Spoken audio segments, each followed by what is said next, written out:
कुछ दिन पहले बन्ने खान पठान साहब ने फोन किया और मेरे फोन पे आया 94 का सीरीज। आजकल 94 का सीरीज बहुत रेयर हो गया है, 9422। तो मैंने सोचा कि ये महाराष्ट्र के ग्रामीण भाग के किसी आदमी ने मुझे फोन किया होगा। उनका फोन आया, उनसे बात हुई। बात होने के बाद कुछ दिन पहले इसी महीने की 7 या 8 तारीख को मेरे ख्याल से लातूर में प्रोग्राम हुआ। वहां पर भी बन्ने खान साहब हाजिर हुए और उनके दिल में जो जज्बा है, जो दर्द है और कौम का जो शिद्दत है, उस शिद्दत ने इतना झकझोरा कि इस प्रोग्राम में आने के लिए मुझे मजबूर किया।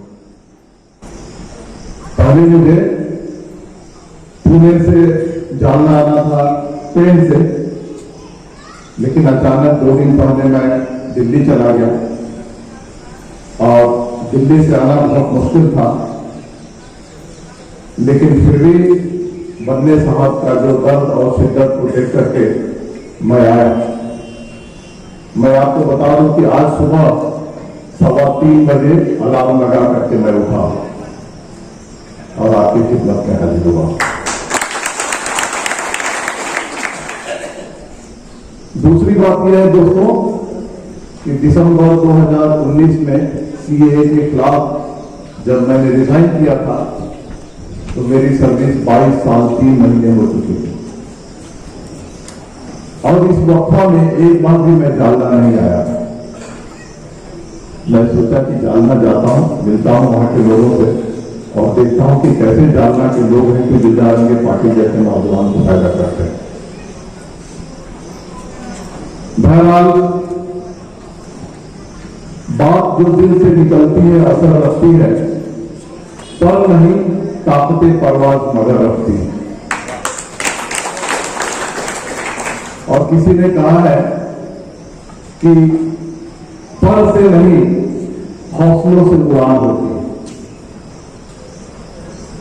आप लोगों ने बन्ने खान साहब को देखा, उनकी चौक बोर्ड और उस्ताद होने का जो नमूना देखा, वो मुझे लगता है कि महाराष्ट्र के मुसलमानों से पॉलिटिकल मास्टर है।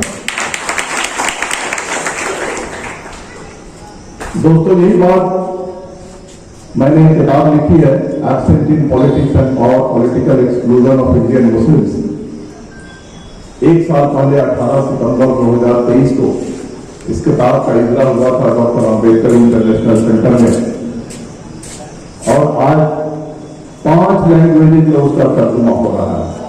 उर्दू, हिंदी, मराठी, बंगाली, तमिल और मलयालम, यानी 6 लैंग्वेजेज में उसका तर्जुमा आज चल रहा है।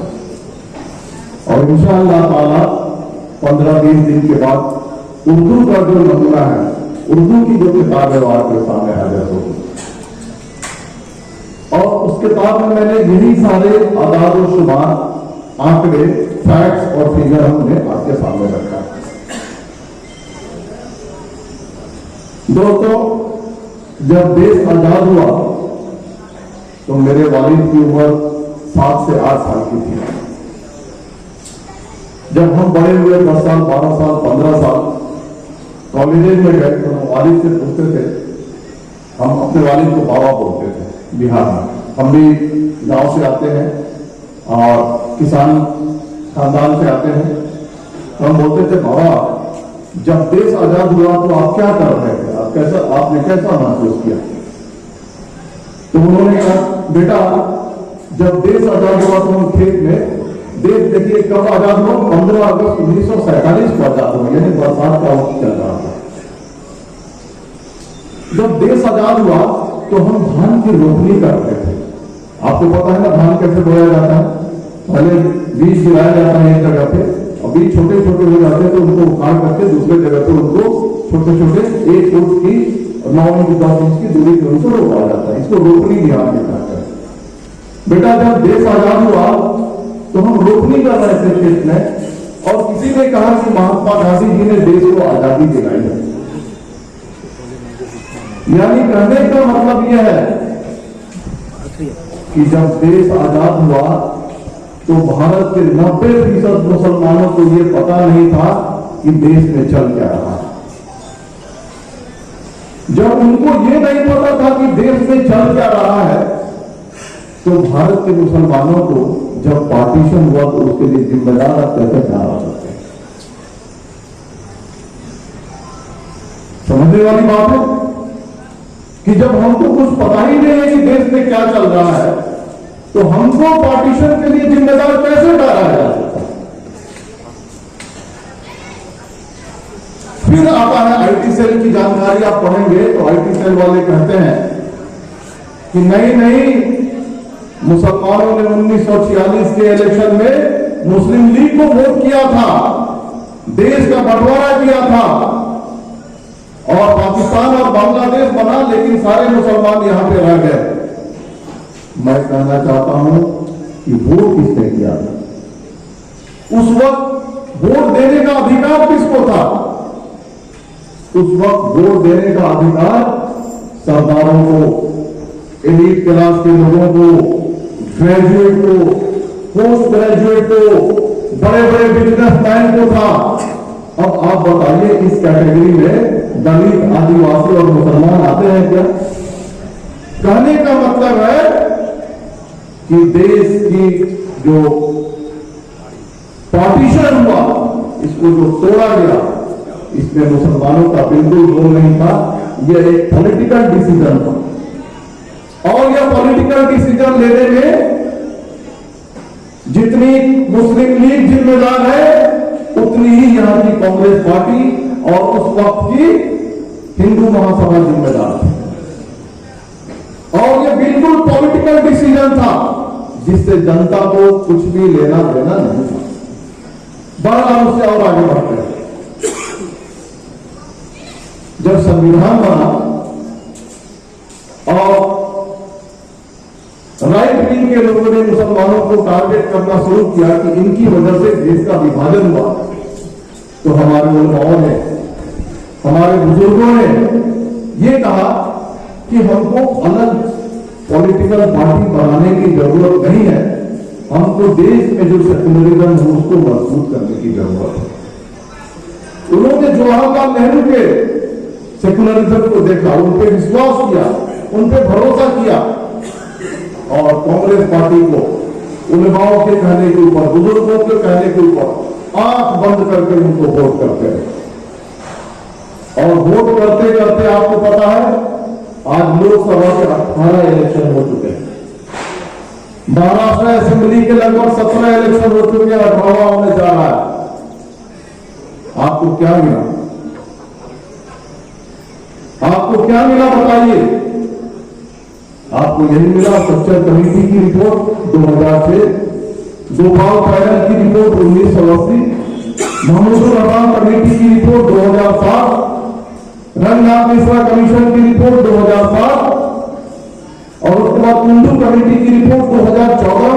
ये आपको मिली जो कहती है कि मुसलमानों का समाजी, इक्तिसादी और उनका जो शैक्षणिक जो प्रोग्रेस है वो बिल्कुल नीचे है और दलितों के बराबर हो चुके हैं।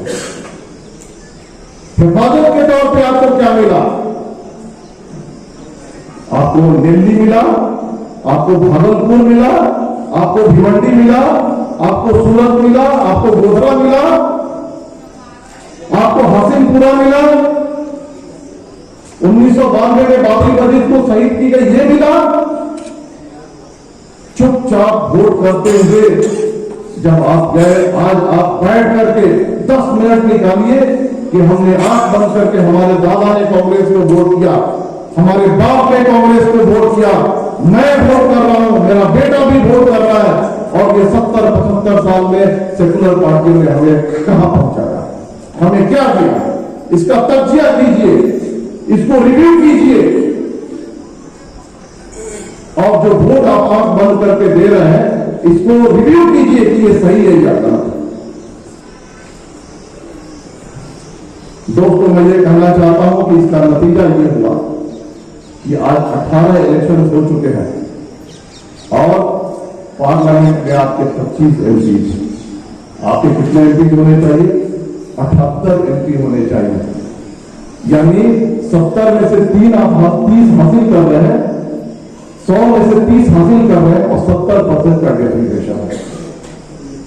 मतलब 100 रुपये अगर आप मेहनत करते हैं तो 100 रुपये की अगर आपको मेहनताना मिलना चाहिए तो आपको 30 रुपये दिए जा रहे हैं, 70 रुपये कमीशन काट दिया जा रहा है। और यही हाल स्टेट के असेंबलियों में। किसी ने कहा है कि पॉलिटिकल एम्पावरमेंट इज की टू ऑल एम्पावरमेंट।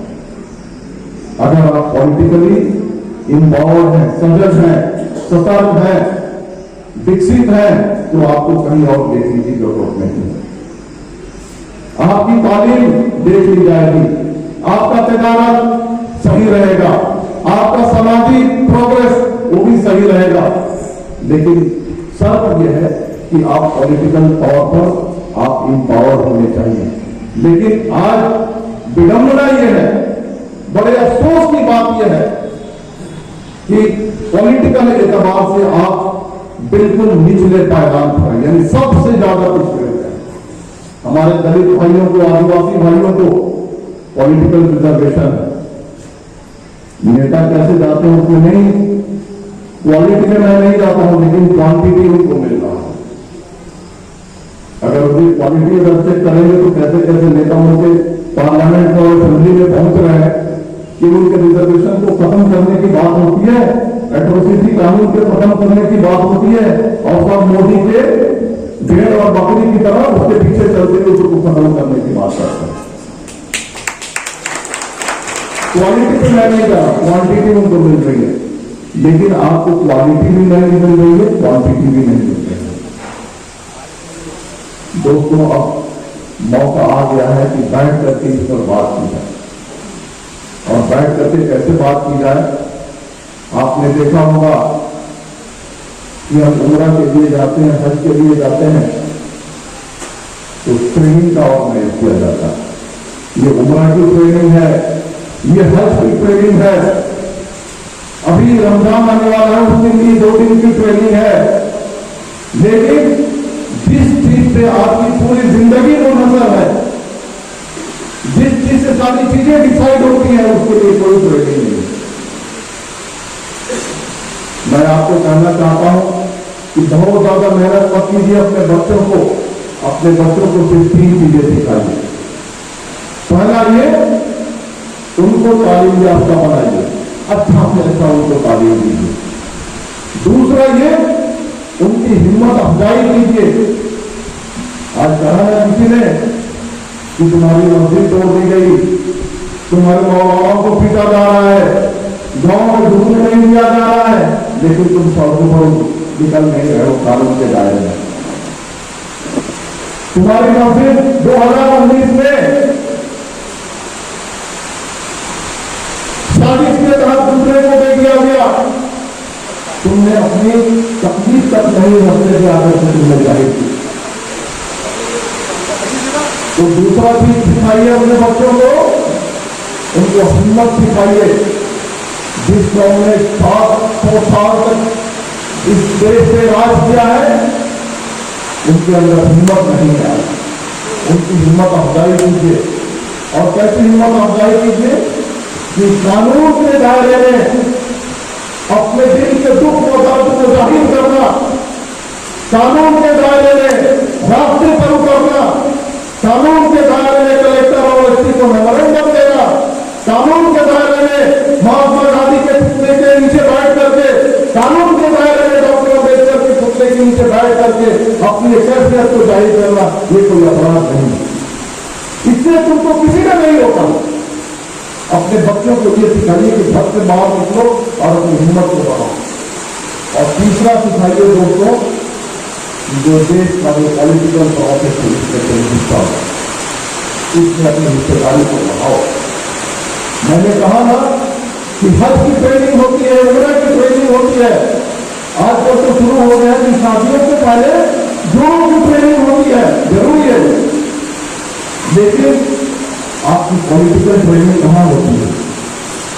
चौक और बोर्ड लेकर के बंदे खान पठान जब खड़े हुए तो मुझे याद आया, मेरे दिमाग में ये चल रहा है काफी दिनों से कि 3 दिन का पॉलिटिकल कोर्स डिजाइन किया जाएगा और जो 40-45 जो चीजें आप कह रहे हैं वहां पे जाकर के हमारे ट्यूटर, हमारे इंस्ट्रक्टर हमारे बच्चों को सिखाएंगे कि पार्लियामेंट क्या होता है, असेंबली क्या होता है, नगर पालिका नगर परिषद क्या होता है, लोकल बॉडीज क्या होता है, तुम कहाँ हो, तुमको कहाँ जाना है, तुम्हारा नाम कैसे दर्ज होता है, तुम्हारा नाम कैसे काटा जाता है, तुम वोट कैसे देते हो, किसको जाता है, तुम्हारे वोट की अहमियत क्या है, तुम्हारे वोट कौन दे रहा है और उस वोट की कीमत क्या है, इसकी ट्रेनिंग होनी चाहिए। अपने बच्चों को 3 चीजें से मैं रिपीट करना चाहता हूं। अपने बच्चों को एजुकेट करो। डॉक्टर बाबा साहब अम्बेडकर ने भी कहा था कि अपने बच्चों को एजुकेट करो, उनकी हिम्मत अफजाई करो। और तीसरा, देश के पॉलिटिकल प्रोसेस में बच्चों को हिस्सा लेने के लिए उनकी हिम्मत अफजाई करो। दोस्तों, आपने देखा होगा बिहार में एक पार्टी है, पासवान की पार्टी, क्या नाम है उसका, लोक जनशक्ति पार्टी, एलजेपी।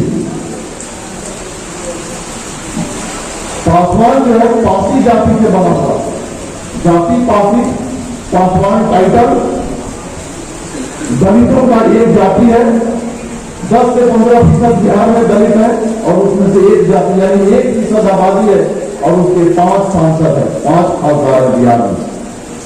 और जब सरकार बनाने के पहले मोदी की मीटिंग हुई, मोदी के साथ हो बैठा हुआ था, 1% की आबादी वाला।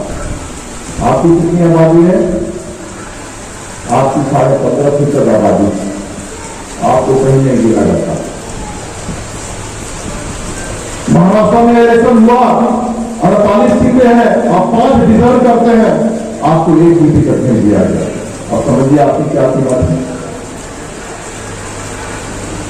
राहुल गांधी आज सोशल जस्टिस के चैंपियन बने हुए हैं। ये ऑफिस सुना कि 1857 में दिल्ली की सड़कें उलमाओं के नामों से भरी पड़ी थी। कोई ऐसा पेड़ नहीं था जहां पे मुसलमानों को लटकाया नहीं गया, उनको फांसी नहीं दी गई थी। किनको लटकाया गया था? जो घर में छुपे हुए थे उनको लटकाया गया था, जो नौकरी कर रहे थे उनको लटकाया गया था, जो खेती कर रहे थे उनको लटकाया गया था। नहीं, जो बिल्कुल बेहुनर से बन करके रास्ते पर आए थे, सेल्फलेस बन करके रास्ते पर आए थे और देश की शान और शौकत की रक्षा के लिए आए थे, हिम्मत करके आए थे, उनको लटकाया गया। तो जो सेल्फलेस लोग हैं वैसे लोगों को हमको जरूरत है। 100 लोग यहां पे आ गए, बहुत हमारे काम हम कामयाब है। ये 100 जो है, ये जो है चिराग जली है, ये क्षमा जली है और ये सम्मा जो है और आगे चलती जाएगी, कारवा और आगे बढ़ता जाएगा। आपने बुलाया बने साहब और यहाँ के लोगों से जुड़ने का मौका दिया और कुछ कहने और सुनने का मौका दिया। और ये कोई पहली मीटिंग नहीं है, और भी आप लोगों से मुलाकात होगी और भी आप लोगों से बात होगी। बहुत बहुत शुक्रिया, धन्यवाद, जय हिंद, जय भारत।